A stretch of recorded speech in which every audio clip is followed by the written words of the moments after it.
the destruction of the United States ship Samuel B. Roberts was absolute. Engaged in a surface battle against a vastly superior fleet, the unarmored destroyer escort absorbed massive structural trauma from heavy enemy shell fire. 14-inch battleship shells and 8-inch cruiser rounds tore into the port side of the vessel, according to the surviving battle record, without needing to overstate the exact shell type in every hit. The incoming ordnance obliterated the engineering spaces, shattered the superstructure, and induced catastrophic flooding. In the final phase of the engagement, the battered warship lost all propulsion and began to sink.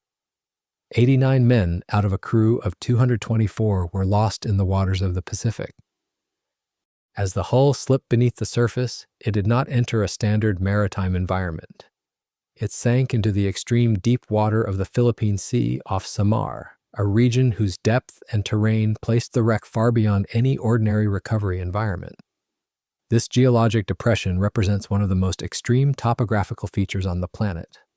The sinking vessel crossed the boundary between standard salvage depth and absolute environmental denial in a matter of minutes. At the surface, the surviving crew fought to stay alive in oil-slicked waters. Far below them, their ship began a vertical descent that would carry it thousands of feet beyond the reach of daylight, beyond the reach of conventional diving operations, and beyond any practical 20th century salvage response. The sheer scale of the descent defined the ultimate baseline condition of the wreckage. Naval historians and engineers possessed a clear record of the battle damage sustained before the vessel sank. They knew the port side had been heavily compromised by major caliber impacts. They knew the ship lacked the heavy armored belt that might have held its structural sections together under immense stress. What they did not know was how that heavily traumatized steel would react to a free fall into the abyssal zone, nor how the violently descending mass would ultimately strike the trench floor. For decades, the final resting place of the vessel remained an unmeasured coordinate. The historical position data were imprecise, and the extreme deep water off Samar created a hard practical limit against any immediate search. The wreck passed out of the operational domain and entered a zone governed strictly by profound isolation. The ship was simply gone, sealed within a lightless chasm that defied standard underwater engineering. The immediate sinking sequence removed the wreckage from the jurisdiction of conventional naval recovery. There was no shallow water debris field to map. There were no floating bulkheads to recover, only the surface survivors, the surface debris, and the historical log of incoming shellfire remained. The severe portside trauma was recorded, but the post-sinking state stayed blank in the naval record for nearly 8 decades. The constraint was environmental, not a failure of post-war funding or institutional interest. The problem was purely environmental. The trench presented a depth that immediately outstripped all human intervention capabilities. The ship had crossed into a realm where the natural world dictated terms. The immense water column above the descending hull acted as a perfect, impenetrable shield against any salvage operation. The historical baseline established during the surface engagement provided the only reliable data point for naval investigators. That record ended at the waterline. Everything that happened after the vessel vanished beneath the waves became an open question, defined by a geographical absolute. The ship struck a boundary that required no enforcement other than gravity and water. The vessel fell into an abyss so profound that, for the technology of the time, it seemed to impose an immediate ceiling on any future physical proof or direct structural evaluation.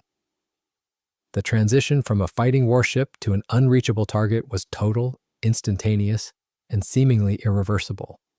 To reach the target, an expedition must descend 22,621 feet into the ocean, where the surrounding hydrostatic pressure exceeds 10,000 pounds per square inch. This is not a standard deep water working environment. This is an extreme abyssal exclusion zone. Water weight at this level fundamentally alters material behavior. The sheer mass of the fluid column pressing down from the surface creates a crushing load from every possible geometric angle. The water density forces structural design into rigid and unforgiving paradigms. Steel housings meant for shallow work deform and collapse inward. Full ocean depth vehicles instead rely on pressure structures such as titanium spheres and carefully engineered viewports, where geometry, Material quality and inspection standards determine whether the hull can carry the load evenly across its surface. Electronic systems without specialized pressure compensation fail instantly, their internal cavities crushed by the encroaching water. Surviving this environment requires pressure hulls built to extraordinary tolerances, where unacceptable flaws can become fatal stress concentrators under continuous abyssal compression. Operating under 10,000 pounds per square inch dictates severe limits on mobility, power storage, and payload capacity. Most standard commercial remotely operated vehicles are rated for a fraction of this continuous load. The heavily tethered systems, hydraulic manipulators, and standard buoyancy packages typical of offshore oil and gas work are not designed for full ocean depth compression. The deeper a machine descends, the more structural buoyancy it loses to water pressure, requiring highly specialized, mathematically perfect syntactic foams to maintain a neutral state in the water column. Finding equipment that can merely exist in this crushing darkness without self-destructing eliminates nearly all marine salvage operators on the planet. The sheer scale of the water column prevents extended working times and forces any visiting vehicle to focus entirely on its own survival. If the environmental barrier is breached, a second, equally absolute boundary immediately engages. The wreckage falls under strict jurisdictional protection. The United States government treats the site as a hallowed war grave and protects it under the Sunken Military Craft Act from unauthorized disturbance. This robust legislation forbids unauthorized salvage, artifact recovery, hull sectioning, or structural manipulation of the wreck. The law does not recognize the extreme depth as an excuse for reckless interaction or unregulated disturbance. Any expedition possessing the rare capability of reaching the abyssal site must operate under a rigid zero disturbance mandate. The legal boundary requires the exact same level of disciplined compliance as the physical hydrostatic pressure. The combined weight of the physical and legal parameters dictates the precise nature of any expedition attempting to document the site. A survey team cannot use heavy grappling equipment or intrusive penetration tools to clear debris or access interior spaces. Reaching the 22,621-foot mark would not change the mission posture. Absent specific Navy authorization, the work remained non-intrusive. The jurisdictional protection carries heavy enforcement mechanisms, including civil penalties of up to $100,000 for each violation, with each day of a continuing violation treated separately. The site is legally quarantined in perpetuity. This strict legal framework transforms a traditional physical salvage operation into an absolute non-contact survey mission. The mission objective changes entirely from recovery to passive observation. Defining these specific parameters establishes the exact, incredibly narrow operational window available for an investigation. The environmental constraint mandates the deployment of vehicles capable of surviving unprecedented deep water compressive loads, while the simultaneous legal constraint mandates total, disciplined non-interference with the sunken material. The exact depth and pressure limits are no longer theoretical variables, but quantified, non-negotiable engineering hurdles that must be respected. A mission into the trench requires precisely mapping the boundaries of what the ocean will instantly crush and what the national legal authority will severely penalize. Sensor arrays, therefore, had to gather data without touching the hull, treating every exposed fragment as both mechanically dangerous and legally protected. The next problem was search, finding the wreck without touching it. Optical systems alone become useless for wide area searching in the lightless void of the deep ocean, forcing the initial hunt to rely on specialized acoustic sensors. But conventional side-scan sonar modules are not normally rated for full ocean depth descent. Their housings, electronics, and transducer arrays require specialized pressure protection before they can operate at this depth. To locate an isolated target in this environment requires bespoke hardware. The search team engineered a custom-built side-scan sonar unit explicitly rated to function at a depth of 36,000 feet. This specific rating provided the necessary safety margin to operate far below the known limits of standard deep-sea exploration. This advanced acoustic payload was integrated into a specialized crewed submersible. The submersible itself relied on an exceptionally precise titanium pressure sphere, with a pressure hull thickness of about 3.54 inches or 90 millimeters. That titanium envelope was carefully engineered and tested to withstand continuous abyssal compression without yielding. By placing human operators inside the sphere, the expedition bypassed the latency issues of remotely tethered robots. The crew could physically pilot the acoustic sensors directly above the seafloor, making instant navigational adjustments based on live data. Deploying the submersible into the deep search area initiated a disciplined sonar-led search pattern. Wide area search therefore depended on the custom side-scan sonar, which painted the trench floor with acoustic energy rather than light. The external sonar transducers fired precise pulses of high-frequency sound across the seabed, scanning the topography in methodical sweeps. Operating this equipment in the abyss imposed a hard limit on the effective search width. The extreme environment heavily restricted the overall battery power of the submersible, limiting the maximum bottom time for each dive. Because the vehicle had a finite amount of time to survey the zone, the acoustic frequency chosen for the search represented a critical trade-off. Higher frequencies produce sharper, more detailed images of small objects, but the sound waves weaken rapidly, severely narrowing the scanning range. The submersible had to fly tight, overlapping survey lines to ensure total coverage of the target box. If the vehicle flew too high, the acoustic returns faded into the background noise. If it flew too low, the risk of a catastrophic terrain collision increased. The search then became an exercise in interpretation. The operators watched the screens intently, knowing that a single missed acoustic pass could mean missing the wreckage entirely. The sound waves traveled outward, struck anomalies on the seabed, and bounced back to the receivers. Inside the 3.5-inch thick titanium sphere, onboard computers translated these acoustic returns into digital waterfalls of shadow and light on the displays. Natural geologic formations produce soft, irregular acoustic shadows. Man-made geometric steel produced sharp, highly reflective acoustic returns. The team carefully interpreted these cascading green and black images, looking for the specific hard angles of naval wreckage. During a sweeping pass over the trench, the 36,000-foot rated sonar unit registered a distinctive artificial target. The acoustic return was faint, but it demonstrated the rigid, linear geometry of scattered structural debris rather than the natural curve of trench rock. This specific acoustic detection confirmed the presence of foreign material and initiated the final vectoring sequence. The crew adjusted their heading, turning the submersible to follow the faint debris trail downslope.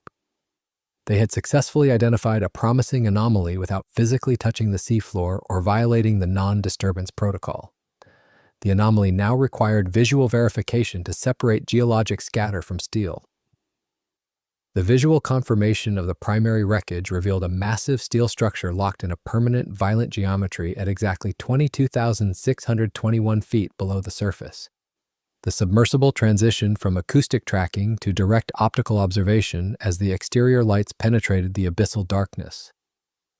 Looming out of the deep trench floor, the intact forward section of the ship presented an immediate, undeniable physical mass. The operators now had absolute confirmation of the location, but the visible state of the wreck immediately introduced strict limits on what could be proven. The orientation and structural deformation of the hull provided strong evidence for the final impact condition, while still leaving parts of the sinking sequence open to cautious interpretation. The vessel did not come to rest as a clean, flat, undisturbed hull. The forward structure had driven into the mud with enough force to buckle the plates, compress the compartments, and lock the bow into the sediment as a single crumpled impact zone. Navigating carefully along the length of the coherent main hull, the survey team documented the extensive combat damage that originally initiated the fatal plunge. The port side displayed gaping structural voids and shredded plating that corroborated historical reports of major caliber shell fire, while the exact cause of every fracture remained subject to cautious interpretation. However, this coherent main hull structure simultaneously established strict, unyielding boundaries on forensic proof. The extreme downward force of the bow first impact left parts of the lower structure difficult to assess from exterior imagery alone. Sediment, terrain, and viewing geometry created a physical block to optical sensors. It was impossible to verify the state of the lower hull without intrusive excavation, which was strictly impossible under the environmental and legal constraints. Furthermore, the intact sections of the main hull presented an absolute limit to internal investigation. Under the non-intrusive mandate, the pilots could hover near jagged shell holes and illuminate the outer skin, but they could not enter collapsed compartments, shift debris, or expose hidden structure. The evidence ended at the exterior plane. The coherent main hull offered a historically verified exterior record, but it was also visibly incomplete. A crucial component lay outside the primary wreckage. The first definitive piece of wreckage located in the abyssal darkness was not a coherent ship structure, but a distinct, separated mechanical component. Lying isolated in the mud was a 3-tube torpedo launcher. This specific piece of detached hardware provided the primary anchor proof of the vessel identity, as no other American warship lost in that specific engagement carried that exact weapon configuration. But more importantly, the isolated mount yielded a critical mechanical reveal about the final moments of the surface battle. A close visual inspection of the detached launcher showed that all 3 firing chambers were empty. Combined with the historical combat accounts, that condition strongly supported the record that the desperate crew had fired its torpedo battery at the encroaching Japanese cruisers before their own ship was critically compromised.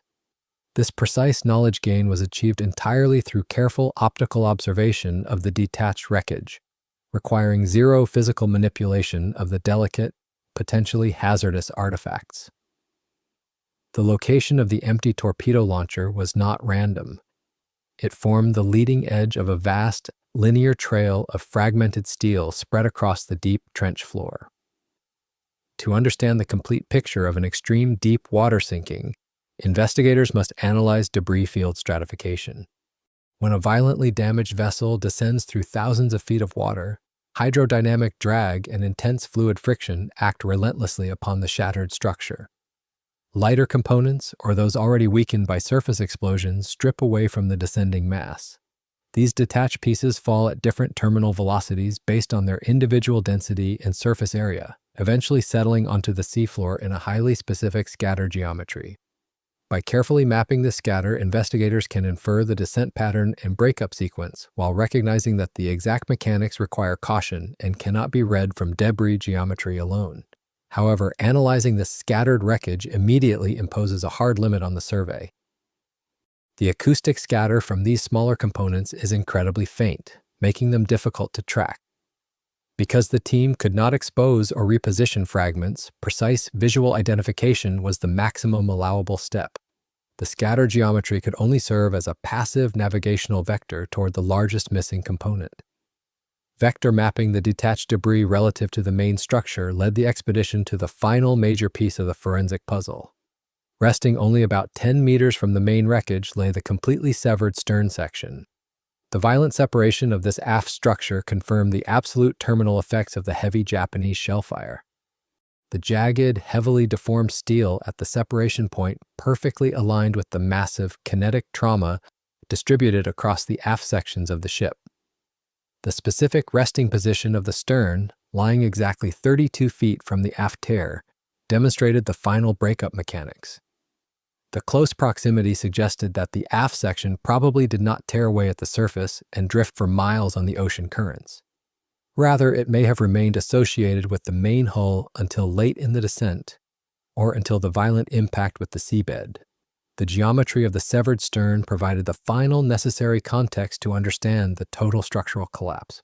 By analyzing the severed stern and the empty torpedo launcher in their observed resting positions, the survey built a powerful, non-intrusive record of the warship's destruction.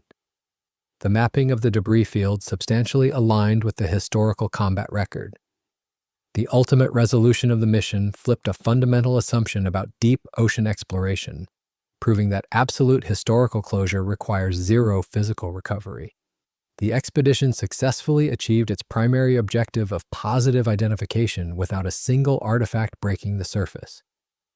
By cross-referencing the visible structural configuration and the specific armament layout discovered on the seafloor, the survey team confirmed they had located the final resting place of the United States ship Samuel B. Roberts. This definitive identification officially closed the search phase and immediately locked the site into its final, permanent administrative condition. The completed survey aligned visual evidence with the combat record by documenting extreme battle damage, mapping wreckage orientation and characterizing the abyssal environment around the hull. This visual and acoustic record provided a far clearer understanding of the post-combat destruction without violating the severe ethical constraints of the mission. The operation showed that positive identification and strong historical corroboration could be achieved through passive observation, confirming the core survivor accounts of the extreme surface engagement without claiming that every remembered detail had been proven. With the wreck site now positively identified and the survey data transferred to the United States Navy and its heritage authorities, the site transitioned firmly under the protective boundary of the Sunken Military Craft Act. The present management condition of the wreckage is non-disturbance. There are no announced salvage permits, no future artifact recovery proposals, and no authorized disturbance operations under consideration. Because the expedition proved that vehicles can now reach these extreme depths, the trench can no longer be treated as an invisible, unreachable vault. Access had changed, the management rule had not. It is not an active archaeological dig, nor is it a resource for future industrial exploitation. It is a protected war grave where any disturbance would require United States Navy authorization. The United States retains ownership and legal protection over the sunken military craft, regardless of where it rests on the globe, unless that ownership has been expressly abandoned. The success of the expedition established a rigid standard for high-depth forensic surveys. It demonstrated that modern operational teams can investigate the deepest topographical extremes of the ocean without compromising the sanctity of a protected site. The immense natural forces at the bottom of the deep ocean may slow some forms of disturbance, but they do not place the heavily traumatized steel in permanent stasis. The lack of light, low temperature, and depth can reduce some shallow water processes, while corrosion, chemistry, and biological activity still continue at rates shaped by the local environment. No public source indicates an imminent threat of rapid structural decay that would justify an emergency salvage intervention or a recovery mandate.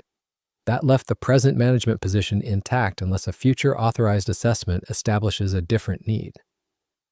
The operation's legacy was disciplined restraint. The team reached the deepest shipwreck then known, gathered the necessary record, and left the site undisturbed. The United States ship Samuel B. Roberts remains where it fell.